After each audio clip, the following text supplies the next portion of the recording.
Breaking news చూస్తున్నాం. గుడివాడ అమర్నాథ్ మాజీ మంత్రి గుడివాడ అమర్నాథ్కు సంబంధించిన బ్రేకింగ్ న్యూస్ ఇది. మాజీ మంత్రి గుడివాడ అమర్నాథ్ భూ ఆక్రమణలకు పాల్పడ్డారా? మాజీ మంత్రి గుడివాడ అమర్నాథ్ 609 ఎకరాల ప్రభుత్వ భూమిని ఆక్రమించి అక్కడ వెంచర్లు వేస్తున్నారా? గుడివాడ అమర్నాథ్ ప్రభుత్వ భూమిని ఆక్రమించుకొని భూ ఆక్రమణలకు పాల్పడ్డారు అంటూ Visakhapatnam metropolitan region development authority కమిషనర్కు ఫిర్యాదు చేశారు విసన్నపేట వాసులు. విసన్నపేటలో మాజీ మంత్రి అమర్నాథ్ 100 ఎకరాలను ఆక్రమించారని చెప్తున్నారు. దీనివల్ల పర్యావరణం దెబ్బతిన్నది అని చెప్తున్నారు. అంతేకాదు భూ ఆక్రమణలు ఎక్కడెక్కడ జరిగాయి, ఏ విధంగా ఎవరెవరి పేరు మీద జరిగాయి, దానివల్ల కలిగిన నష్టాలు ఏంటి అనేది కూడా ఆర్టీవీతో మాట్లాడారు. అధికారులు కూడా దానిపైన ఫిర్యాదులు చేశారు. సర్వే నెంబర్ 195/2లో 609 ఎకరాల భూమిని గుడివాడ అమర్నాథ్ అనుచరులు ఆక్రమించి భారీ వెంచర్లు వేస్తున్నారు. వైశాఖిల పేరుతో వెంచర్లు వేస్తున్నారని చెప్తున్నారు. ఈ వెంచర్ల కోసం ఆకర్షణీయంగా బ్రోచర్లు కూడా ముద్రించి వెంచర్లు వేస్తున్నారని చెప్తున్నారు. అయితే 609 ఎకరాల్లో ప్రభుత్వ భూములు ఉన్నాయి, సీలింగ్ భూములు ఉన్నాయి, దళితుల అసైన్ భూములు ఉన్నాయి, కొండలు, ఈనాం భూములు, డీపట్టా భూములు ఇవన్నీ కలుపుకొని భారీ అక్రమాలకు తెరలేపారని చెప్తున్నారు. ఇప్పుడు మీరు ఆర్టీవీ స్క్రీన్ పైన చూస్తున్న ఈ భూములే గుడివాడ అమర్నాథ్ ఆక్రమించుకొని విల్లాలు వేస్తున్నారు అక్కడని ఫిర్యాదు చేసిన భూములు ఇవే. ఇదే సర్వే నెంబర్ 195/2లో గుడివాడ అమర్నాథ్ అనుచరులు ఆక్రమించుకున్న భూములు అని చెప్తున్నారు విసన్నపేట మండలంలో. దానికి సంబంధించిన ఒక బోర్డు కూడా మనం చూడొచ్చు. గ్రామం బయ్యవరం, సర్వే నెంబర్ 624లో విస్తీర్ణం 5 ఎకరాల 39 సెంట్లకు సంబంధించి ఒక బోర్డు కూడా మనకు కనిపిస్తోంది. ఈ 5 ఎకరాల 39 సెంట్లు ప్రభుత్వ భూమి అని మనకి ఇక్కడ కనిపిస్తోంది. అయితే ఈ 5 ఎకరాల 39 సెంట్లు కూడా ఈ 609 ఎకరాలలో ఉన్నాయని ఆరోపిస్తూ ఉన్నారు. బయ్యారం గ్రామంలో పరిధిలోకి వచ్చేటటువంటి ప్రభుత్వ భూమి 5 ఎకరాల 39 సెంట్లను కూడా కలుపుకున్నారు. Survey number 624. ఇక్కడ సర్వే నెంబర్ 195/2లో ఈ వెంచర్ వేస్తూ ఉన్నారు. అందులో ఈ భూములన్నింటినీ కూడా కలుపుకొని ఆక్రమించి ఈ అక్రమాలకు పాల్పడ్డారని చెప్తున్నారు. ఇంకా ఏమేమి చెప్తున్నారో నేను మీకు వివరించబోతున్నాను.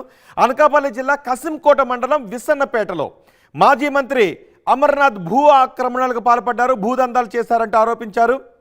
విఎంఆర్డీఏ కమిషనర్ కెఎస్ విశ్వనాథన్కు గుడివాడ అమర్నాథ్ బృందం వేసిన అక్రమ లేఅవుట్లపై ఫిర్యాదు చేశారు జనసేన నేత మూర్తి యాదవ్. సర్వే నెంబర్ 195/2లో 609 ఎకరాల్లో ప్రభుత్వ నిబంధనలకు విరుద్ధంగా లేఅవుట్లు వేసి విక్రయించారని చెప్తున్నారు. చాలామంది వీటిని కొనుగోలు చేశారు. ఇప్పుడు కొనుగోలు చేసిన వాళ్ళందరూ నష్టపోతారు అని కూడా చెప్తున్నారు.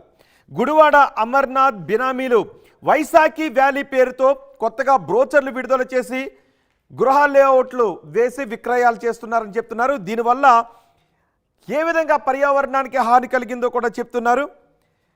చాలా జంతు జాతులు ఇప్పుడు మనం చూస్తున్నది ఇదే.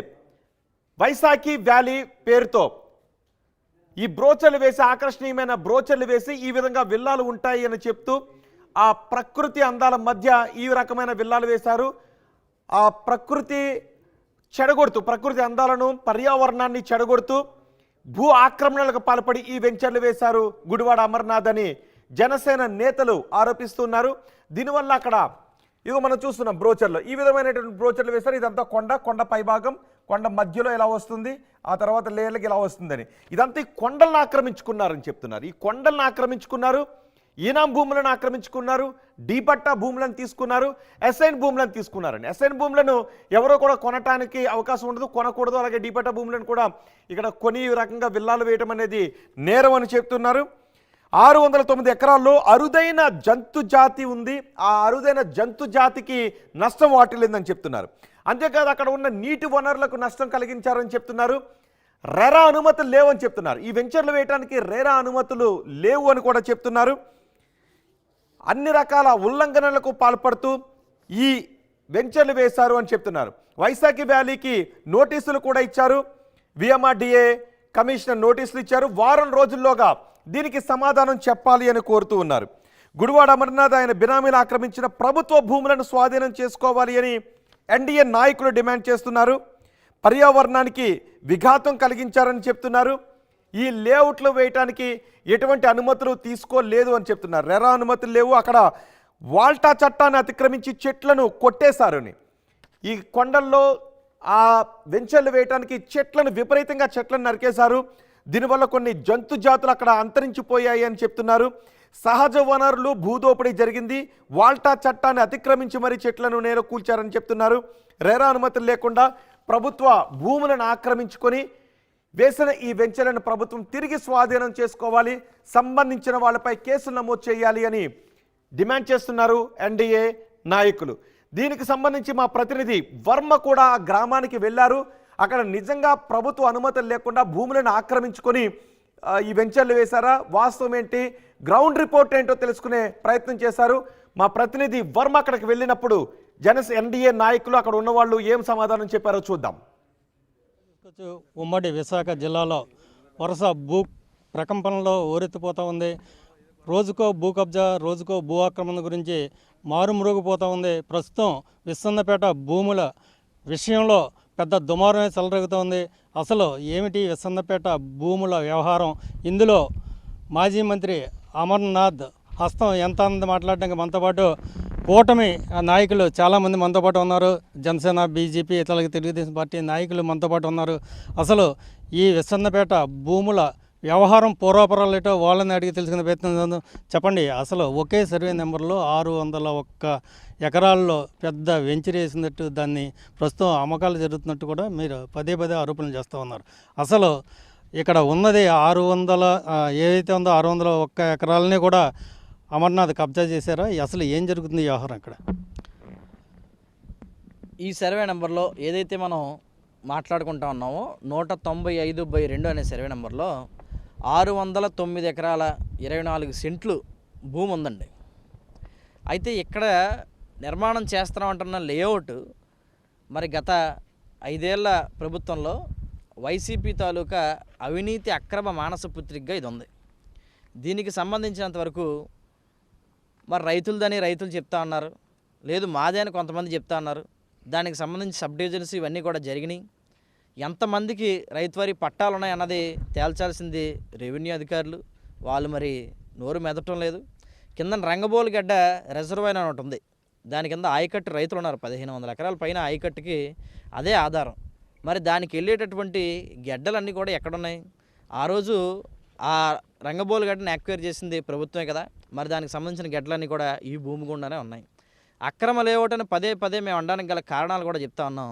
ఈరోజు ఇక్కడ మనకు కనిపిస్తున్న కొండలు ఉన్నాయి. ఇక్కడ ఒక కొండ ఉండేది, ఈరోజు లేదనుకోండి. అలాగే మనం వెనక ఒక కొండ ఉంది. వీటన్నిటిని కూడా జరాయితీలుగా చిత్రీకరిస్తూ ఉన్నారు. మరి దేశంలో మనకు తెలిసినంత వరకు మన రాష్ట్రంలో కూడా ఎక్కడైతే హిల్స్ ఉన్నాయో అవన్నీ కూడా పర్యావరణానికి సంబంధించినవి. ఆ ప్రాంతాన్ని కాపాడే వనరులు అవి.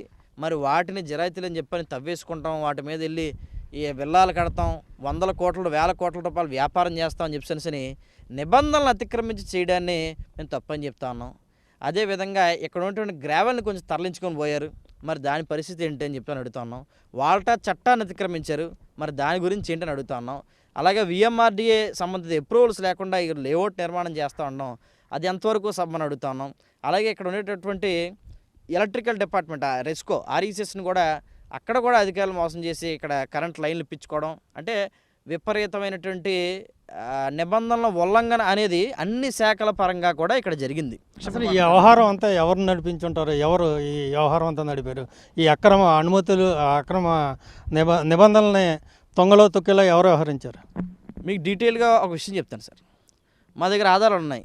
2020లో గతంలో కసింకోట ఎంఆర్ఓగా పనిచేస్తున్న వ్యక్తిని ఇక్కడి నుంచి ట్రాన్స్ఫర్ చేయమని, అతను అత్యంత అవినీతిపరుడని ఇక్కడి నుంచి పంపించేయాలని చెప్పని ఏసీబీ డీజీ స్థాయి అధికారి ప్రభుత్వానికి ఉత్తర్వులు చేస్తున్నారు, రెవెన్యూ శాఖకు కూడా. అయితే అప్పటికి ఇక్కడ శాసనసభ సభ్యుడిగా వ్యవహరిస్తున్నటువంటి గుడివాడ అమర్నాథ్ గారు, మాజీ మంత్రి గుడివాడ అమర్నాథ్ గారు, ఆ రోజున అక్కడ ఆయన్ని విపరీతమైన ప్రెజర్ చేసి అక్కడే ఉండేలా చేశారు ఉమ్మడి జిల్లా కలెక్టర్ గారిని. ఆ తర్వాత దీని మీద ఎలిగేషన్స్ రావడంతో ఉమ్మడి జిల్లా కలెక్టర్ గారు ఒక కమిటీని కాన్స్టిట్యూట్ చేశారు. దాంట్లో 5 సభ్యులు ఉన్నారు. ఆ 5 సభ్యుల్ని రిపోర్ట్ ఇమ్మన్నారు, దీని తాలూకా వాస్తవ విషయాలు ఏంటని చెప్పని. ఈ రోజు వరకు ఆ రిపోర్ట్ ఎందుకు సార్ బహిర్గతం కాలేదు? ఆ తర్వాత వచ్చినటువంటి కొన్ని ఎలిగేషన్స్ని ఆధారంగా తీసుకొని సుమోటివ్గా లోకాయుక్త ఒక కేసు ఫైల్ చేసింది. కేసు ఫైల్ చేస్తూ లోకాయుక్త కొన్ని ప్రశ్నలు అడిగింది. ఏ పర్మిషన్స్ అప్రూవల్స్ లేకుండా మీరు ఏ విధంగా వింటేజ్ అని ఇతర అని బ్రోచర్స్ లేట్ చేసి కొనుగోలుదారులు ఎందుకు మోసం చేస్తున్నారో, అసలు దాంట్లో ఉన్న పర్మిషన్స్ ఏంటి, దాని కథ ఏంటి అని చెప్పని మీరు ఎంక్వైరీ చేయండి నాకు 4 అధికారులు నియమించింది. 2023 జనవరి 6 నాటికి దాని తాలూకు రిపోర్ట్ సబ్మిట్ చేయమని చెప్పింది. ఈ రోజుకి వచ్చి ఎందుకు రిపోర్ట్ అధికారులు సబ్మిట్ చేయడం లేదు? అలాగే మేము జనసేన పార్టీ నుండి తెలుగుదేశం పార్టీ నుండి అనేక మార్లు కంప్లైంట్లు ఇచ్చున్నాం. కంప్లైంట్ ఇచ్చినందుకు మాకు నోటీసులు ఇచ్చారు. కంప్లైంట్ ఇస్తే గంటలో మాకు నోటీసులు వచ్చాయి. మరి గంటలో మాకు నోటీసులు వచ్చినప్పుడు మరి గత ప్రభుత్వం ఎవరిది తప్పు ఎవరిది ఒప్పు అని ఎందుకు తేల్చలేకపోయారు? వాళ్ళది అప్పుడు ప్రభుత్వం వాళ్ళ చేతిలో కదా ఉంది. అధికారులందరూ కూడా ఎందుకు నిమ్మక నేరెత్తినట్టు కూర్చున్నారు? ఏం జరుగుతుంది అసలు? ఈరోజు రికార్డ్ ట్యాంపరింగ్ చేసి డిజిటల్ కీలు సైతం వాళ్ళ దగ్గర అప్పుడు అధికారంలో ఉన్న పార్టీ వైసీపీ పార్టీకి సంబంధించిన జిల్లా అధ్యక్షుడు బొడ్డేడు ప్రసాద్ రెవెన్యూ డిజిటల్ కీని సైతం ఆయన దగ్గర పెట్టుకొని రైతులను బెదిరింపులకు గురి చేసిన అంశం గుర్తులేదా? ఈరోజు ఇక్కడ ఉన్నటువంటి రైతులు ఎంతమందిని మెడపట్టుకు బయటకు గెంటేసి మీకు డబ్బులు ఇవ్వం పొండి అని చెప్పని కొంతమంది ఎవరికైతే సమాధానం చెప్పారో అప్పుడున్న మంత్రి గారు కానీ బొడ్డేడు ప్రసాద్ గారు కానీ వాళ్ళందరూ కూడా బయటకు వస్తారు ఇప్పుడు. అలాగే విజయసాయిరెడ్డి గారు తాడేపల్లి కొంపలో ఉండేటటువంటి మరి మాజీ ముఖ్యమంత్రి గారి యొక్క అండదండలతో అక్కడికి మూటలు పంపించి ఏ విధంగా మనం ఈ అక్రమ లేఅవుట్ని సపోర్ట్ చేస్తూ వచ్చాం గత ప్రభుత్వంలో అన్న విషయాన్ని కూడా ఈరోజు ఈ ప్రభుత్వం తేల్చబోతోంది. అలాగే ఎస్ఆర్ గోపీనాథ్ రెడ్డి అనే వ్యక్తి చాలా నిరుపేద రైతు. మరి ఇక్కడ భూములు కొనుక్కుంటా ఉన్నాడు. ఎందుకంటే పచ్చగా ఉండేటటువంటి ప్రాంతాన్ని నాశనం చేయడం వాళ్ళకి అలవాటు, అందుకే ఇక్కడ తీసుకుంటా ఉన్నారు. మరి ఈ ప్రాంతానికి ఎటువంటి సంబంధం లేని వ్యక్తులు చాలామంది బినామీ పేర్లతో ఇక్కడ కొంటా ఉన్నారు. వాళ్ళందరూ ఎవరి బినామీలో కూడా తేల్చాల్సిన అవసరం ఉంది. ఇది రిజిస్ట్రేషన్లు జరగడం అనే పరిస్థితి కంటే ముందు అధికారులు అంటే విఎంఆర్డీఏ కానీ ఇటు విద్యుత్ శాఖ కానీ ఇతర అనుమతులు ఇచ్చే శాఖలన్నీ కూడా ఇవన్నీ ఒక లేఅవుట్ వేసేటప్పుడు ఆ లేఅవుట్కి ఏటేటి అనుమతులు కావాలో అవన్నీ నిబంధనల ప్రకారం సరిపోయాయి అనుకున్న తర్వాత ల్యాండ్ కన్వర్షన్ చేయించి ప్రభుత్వానికి కట్టాల్సిన డబ్బుని కట్టించి ఆ తర్వాత ఈ లేఅవుట్లో వాళ్ళు ఏదైతే చెబుతారో ఆ డెవలప్మెంట్స్ చూపిస్తే మేము ఈ ల్యాండ్ రిలీజ్ చేస్తామని మార్ట్గేజ్ ప్లాట్లు కూడా పెట్టుకుంటారు. ఇలాంటివన్నీ పూర్తి అయిన తర్వాత నిజానికి జిరాయితీ భూముల్లో లేఅవుట్ వేస్తే అప్పుడు అమ్ముకోవడానికి విఎంఆర్డీఏ పర్మిషన్స్ ఇస్తుంది. ఇక్కడ అలాంటివి విఎంఆర్డీఏ బోర్డు డిస్ప్లే చేయలేదు, వాళ్ళ అనుమతి ఉన్నట్టు ఎటువంటి ప్రకటనలు చేయలేదు.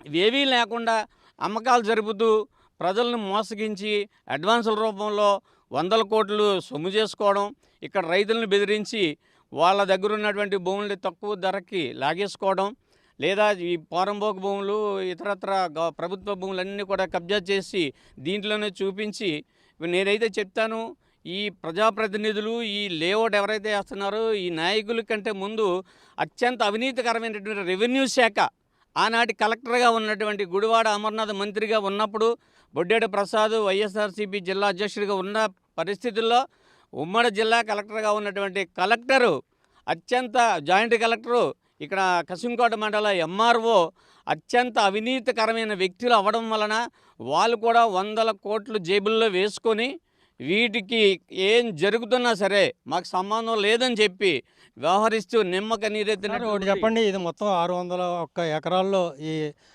నిబంధనలకు ఉల్లంఘించారని చెప్తా ఉన్నారు. అయితే ఇక్కడ కొంతమంది రైతులు చెప్తా ఉన్నారు మొత్తం 600లో 400 ఎకరాలు మాత్రం మాది, మిగతా 201 ఎకరం గురించి మాట్లాడుకోండి అంటున్నారు. పదే మొత్తం అంతా ఒకటేగా ఎందుకు చూపిస్తున్నారు సార్? ఇక్కడ 601 ఎకరం ఈ ఒక పర్టికులర్ సర్వే నెంబర్లో ఉందని మేము చెప్తున్నా. రైతులు మాకు దఖలపడినటువంటి ఆస్తులుగా మా దగ్గర ఉన్నవి 400 ఎకరాలు అన్నా సరే మా దగ్గర పూర్తి ఆధారాలతోటి ఇది ప్రభుత్వ భూమి, ఖచ్చితంగా ఇది ప్రజల ఆస్తి అని చెప్పేటువంటి డాక్యుమెంట్స్ మా దగ్గర ఉన్నాయి. ఇప్పుడు మీరు ఓ మాట అన్నారు, ప్రభుత్వానికి సంబంధించిన భూములు ఇందులో ఏమైనా ఆక్రమణకు గురైనయా అని చెప్పని. ఈ 195/2 ఎక్కడైతే ఎవరైతే లేఅవుట్ నిర్వహిస్తున్నారో మరి దీనికి సంబంధించి మీరు ఇప్పుడు వస్తున్నప్పుడు ఒక 100 అడుగుల రోడ్డు కనిపించింది మీకు. అక్కడ ఒక కొండ అంతా కూడా కొట్టేసినట్టు కనిపించింది, గెడ్డలు కొట్టేసి కనబడ్డాయి. మరి ఇవన్నీ కూడా ప్రభుత్వానికి సంబంధించినవి కావా? ఇప్పటికి 3 దఫాలు రెవెన్యూ అధికారులు అక్కడ బోర్డులు ఫిక్స్ చేశారు. ఇవన్నీ కూడా ప్రభుత్వ భూములు, ఇక్కడ మీరు రావద్దు అని చెప్పేసి సరే.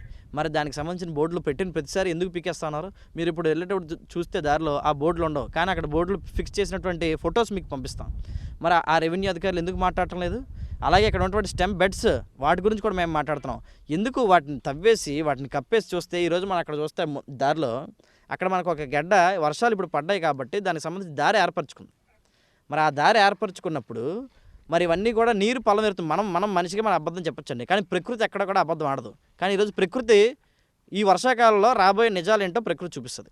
మరి ఇక్కడ ఉండేటువంటి పల్లాన్ని అంతటిని కూడా తవ్వేసి విపరీతంగా ఎత్తు చేసి అక్కడ ఉన్న గ్రావెల్ అంతటి తవ్వి తరలించిపోయి ఇక్కడ ఉన్నటువంటి కొండల్ని ఈ కొండ కొట్టి ఎక్కడికే తీసుకెళ్లారో అన్న దానికి సమాధానం వాళ్ళు చెప్పగలరు నిర్వాహకులు. మరి ఎందుకు అదంతా తప్పిదం కాదా? ఇక్కడ ఉన్నటువంటి మేము రైతులమే, మాకు 400 ఎకరాలు ఉంది, మిగతా 200 ఎకరాలు ఉందని చెప్తున్నటువంటి వాళ్ళు మీకు సంబంధించి రైతువారీ పట్టాలు ఎంతమంది రైతులకు ఉన్నాయో అసలు రైతులు ఎవరో వాళ్ళు తీసుకొస్తే వాళ్ళు చెప్తారు సమాధానం. ఆ రైతువారీ పట్టాలు ఉన్న వాళ్ళని ఏ విధంగా బెదిరించారో చెప్తే వాళ్ళు చెప్తారు. ఆ బెదిరించిన వాళ్ళని ఎవరు బెదిరించారో కూడా మా దగ్గర ఆధారాలు ఉన్నాయి. మరి గతంలో ఉన్నటువంటి మాజీ మంత్రి గారు, జిల్లా అధ్యక్షుడు బొడ్డేటి ప్రసాద్ గారు ఎవరెవరిని బెదిరించారు, వాళ్ళు ఏం చేశారు, మెడపట్టుకుని ఎవరెవరు బయటకు గెంటారు, ఆ వాస్తవ విషయాలన్నీ కూడా చెప్తారు. కాబట్టి అధికారులు ఈ విషయంలో ఖచ్చితంగా తేలుస్తారు. ఆ సంబంధిత అంశాలన్నీ కూడా త్వరలోనే బయటకు వస్తాయి. అందరూ ఒకటేనండి. వీళ్ళు ఏం చేశారంటే కంప్లైంట్స్ ఎప్పుడైతే హైయర్ సుపీరియర్కి వెళ్ళాయో ఇది నాది అని ఏమొచ్చి తప్పుకొని ఏమొచ్చి వీళ్ళు పాటు చేస్తున్నారు తప్ప మొత్తం టోటల్గా 600 ఎకరం అంతా కూడా ఒకరి కస్టడీలో ఉంటుందండి. దానికి కర్త కర్మక్రియ అంతా ఏమొచ్చి మంత్రి గారు, విజయసాయిరెడ్డి గారు, అప్పుడు జిల్లా పార్టీ ప్రెసిడెంట్ బొడ్డేడు ప్రసాద్ వీళ్ళే చేశారు. రైతులు రావట్లేదంటే రైతులు రారు. ఎందుకు రారు అంటే ఇది బైబ్రికేట్ అవ్వలేదు, సబ్ డివిజన్ అవ్వలేదు. మా సబ్ డివిజన్ అవ్వవు, మీకు రిజిస్ట్రేషన్ అవ్వవు, మీ సబ్ డివిజన్ చేసుకొని మీకు రిజిస్ట్రేషన్ చేస్తున్న అందరితో ఏమో వచ్చి తక్కువ డబ్బులు ఇచ్చి పురాణం రాయించుకొని కొంచెం డబ్బులు ఇచ్చున్నారు. ఇప్పుడు రైతులు మీరు కంప్లైంట్ ఇచ్చారు, ఆగిపోయింది, మీకు డబ్బులు ఇవ్వని ఏమో రైతులు ఏమొచ్చి వీళ్ళు మబ్బి పెడతారు కాబట్టి ఏమొచ్చి అందువల్ల ఏమో రైతులు రాలేదు. యాక్చువల్లీ సార్ ఇదంతా 100% ఫ్రాడ్ అండి. దీని మీద అప్పుడు ఉమ్మడి కలెక్టర్ విశాఖపట్నం కలెక్టర్ మల్లికార్జున గారికి ఏమొచ్చి కంప్లైంట్ ఇచ్చారు. ఎవరు పిలా గోవన్ సత్యనారాయణ గారు, ఇటు ఏమొచ్చి జనసేనలు మన గోపీలు అంతా కలిసి పెద్ద కంప్లైంట్ ఇచ్చారు. దాని మీద జిల్లా కలెక్టర్ కమిటీ వేసాడు. కమిటీలోనే ఏమొచ్చి కమిటీ రిపోర్ట్ కూడా ఇచ్చింది. అందులోనే మెయిన్ కర్త కర్మక్రియను ఏమొచ్చి పోయిన ఆర్డీఓ గారు సీతారామన్ గారు, ఆయన కనుక తెలుసు, ఆయన రేసాడు, ఆయన చేసింది సక్సెస్ అవ్వలేదని ఆయన ఏమొచ్చి పంపించడం కూడా జరిగింది. దీనికి మెయిన్ దొంగలు ఎవరంటే కసింకోట అప్పుడు ఎంఆర్ఓ, ఆర్డీఓ, జాయింట్ కలెక్టరు వీళ్ళు ఏమొచ్చి ఇదంతా నడిపిందండి. దీంట్లో మాకు ఇక రైతులకి ఎటువంటి తగువ లేదండి. ఇదంతా నడిపించేది గవర్నమెంట్ ఉద్యోగులండి. ఈ రోజైనా సరే మాత్రం గవర్నమెంట్ ఉద్యోగులు సరైన క్లారిటీ ఇవ్వట్లేదండి దీని మీద. ఇప్పుడు మేము ఎంత కంప్లైంట్ ఇచ్చి ఇంతలా చేసినా సరే మాత్రం ఇది ఫలాంది జరాయితీ, ఫలాంది ఇక్కడ ఏమొచ్చి తప్పు జరగలేదు, ఫలాన్ దగ్గర కాలు ఉండదు, ఫలాన్ కొండ ఉండదు అని అధికారులు ఎందుకు ఏమొచ్చి బయట పెట్టలేకపోతున్నారండి. అంటే అప్పుడు ఒత్తిడి వల్ల అప్పుడు ఆ గవర్నమెంట్లో చేసిన అధికారులు ఇప్పుడున్న అధికారులు కానీ యాంటీగా రిపోర్ట్ ఇస్తే వాళ్ళు ఏం బలైపోతారని భయపడి ఏమొచ్చి ఈ అధికారులు అంతా కూడా ఏమొచ్చి నాటం ఆడుతున్నారు. సో 100% వీళ్ళకి ఎటువంటి పర్మిషన్స్ లేవండి. మా చేతిలో గవర్నమెంట్ ఉంది, మేము చూసుకుంటాము, మీరు చెయ్యండి అని ఏమొచ్చి అక్కడి నుంచి మినిస్టర్ విజయసాయిరెడ్డి వీళ్ళకి అప్పయ్యవ్వడము, వీళ్ళు ఏమొచ్చి గుడ్డెత్తి చేయలేము వేసినట్టు వీళ్ళు దిగేయడము, ఇప్పుడు గవర్నమెంట్ ఫెయిల్ అయిపోవడము, ఇప్పుడు వీళ్ళు ఏమీ చేయలేని పరిస్థితి. వీళ్ళకి ఏం పర్మిషన్ చెప్పమండి. జరాయితీ నాకు తెలుసండి, జరాయితీ ఉంది, లేదని అంటలేదు. దగ్గర ఏమో జరాయితీ ఉంది, అసైన్మెంట్ ల్యాండ్ ఉంది. తర్వాత యాక్చువల్గా ఏమో దాడి వీరభద్ర గారి టైంలోనేమో టీడీపీ గవర్నమెంట్లోనేమో రంగుల రిజర్వ్ గడ్డ ఫామ్ చేసి దానికి ఏమొచ్చి పెద్ద గడ్డ ఉంది, దాన్ని కూడా ఏమో ఎంకరేజ్ చేయడం జరుగుతుంది. 100% దీని మీద మేము కానీ ఈ భూమి కొనుక్కున్న వాళ్ళు బ్యాంటీ డెవలప్ వీళ్ళు కానీ క్లారిటీకి రావాలంటే దీన్ని ఎవరు చేయాలి? అధికారులు ఎందుకు చేయట్లేదు అనేది ఇప్పుడు మేము వచ్చి అడుగుతున్నాం సార్. అది సార్ చెప్పండి, ఫైనల్గా ఏమంటారు మీరు? ఫైనల్గా అంటే ఈ 610 ఎకరాలు 24 సెంట్లో నెంగిన జరైతే ఉంది సార్, జరైతే ఉందంటలేదు. అలాగని గడ్డ పారంబోగులు భూములేటి కొండలేటి ఇవి కూడా వాస్తవం ఉంది, రెండు కూడా వాస్తవం ఉన్నాయి. ఉండొచ్చు, జరైతే ఉండొచ్చు. దీనికి ఏంగానే రేరా పరిమితులని ఓడా పరిమితాన్ని వెంచర్ చేసినప్పుడు ఏంగానే మొత్తం అంతా ఇదిగా తీసుకొని వచ్చి ఉండాలి కదా. ఇది ఏమి లేకుండా అంతా గవర్నమెంట్ మాదే, మేము ఏం చేసినా అదే అయిపోతుంది. నెక్స్ట్ వచ్చేది గవర్నమెంట్ కూడా మీదగానే మేకపోతే గాంభీర్యాలతో ఏంగానే ఇందులో దిగడం జరిగింది సార్. ఇప్పుడు గవర్నమెంట్ మారిపోవడం వల్ల ఏంగానే ఇది ఒకసారిగా బట్టారం అనేది బయటపడిపోయింది సార్. మీరేమంటారు, ఏం చెప్తారు మీరు? ఇందులో ఈ గెడ్డ పోరంబోక్తో పాటుగా చిన్న రైతులు కొంతమంది ఉన్నారండి. చిన్న రైతులు 2 ఎకరాలు 3 ఎకరాలు ఎకరా అలా చిన్న రైతులు ఉన్నారు. అందులో కొంతమందిని భయపించి వాళ్ళ దగ్గర తీసుకోవడం జరిగింది. అలానే కొంతమంది ఇవ్వకుండా చాలామంది ఉన్నారు. వాళ్ళ దగ్గర నుంచి లాక్కోవడానికి ప్రయత్నం చేశారు. అలా మాది కూడా ఎకరా 18 సెంట్లు ఇందులో ఉంది. 691లో 2 మాది ఎకరా 18 సెంట్లు మా తాతగారి పేరు మీద ఉంది.